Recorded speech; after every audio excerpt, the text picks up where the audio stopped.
বৌমা, আজকে রাতের খাবারটা দিলে না তো? ও, আপনার কথা তো ভুলেই গেছি। আমরা সবাই বাইরে থেকে খেয়ে চলে এসেছি, তাই আজকে আর রান্না হয়নি। তারপর বৌমা কৌটো থেকে দুটো বিস্কিট বের করে বলে, এই নিন, এটা খেয়ে শুয়ে পড়ুন। সীমাদেবী তখন বলেন, রাতে এই দুটো বিস্কুট খাবো বৌমা? আর কিছু নেই? আমার তো খুব খিদে পেয়েছে।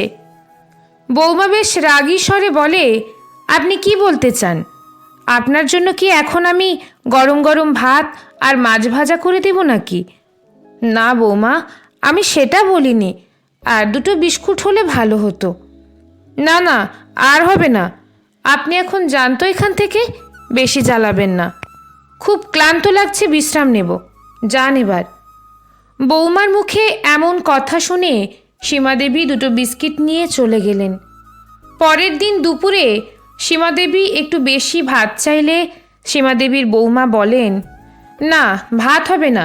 এই বয়সে এত ভাত কি করে খান? একটু কম খেতে পারেন তো।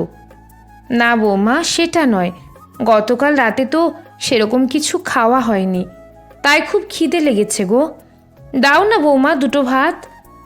বৌমা খানিকটা রেগে রেগে এক মুঠো ভাত সীমাদেবীর পাতে দিয়ে যায়, আর ভাব এমন করছে যেন তার সর্বস্ব চলে গেল। এরপর সীমাদেবীর বৌমা প্রায়ই সীমাদেবীর সঙ্গে খারাপ ব্যবহার করে। এমনকি মাঝে মাঝে দুটো খাবার জন্য তাকে অনেক কথা শুনতে হয়। ছেলেও বৌমাকে কিছু বলে না।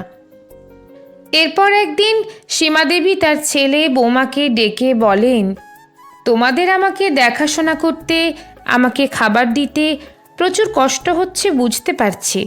তাই ভাবছি আমার যা বিষয় সম্পত্তি আছে আমি সব বৃদ্ধাশ্রমে দান করে দেব, এবং আমি নিজেই বৃদ্ধাশ্রমে চলে যাব।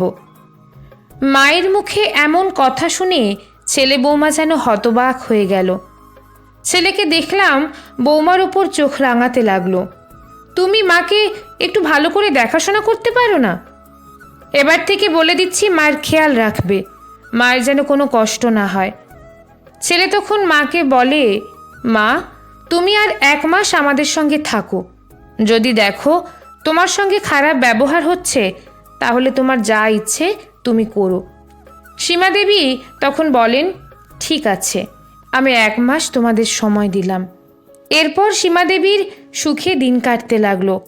খুব একটা আর কষ্ট হলো না, কারণ সম্পত্তির ব্যাপার বলে কথা।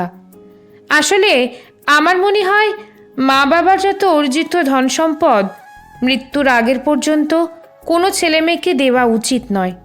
তাহলে হয়তো বৃদ্ধ বয়সটা একটু হলেও সুখে কাটবে।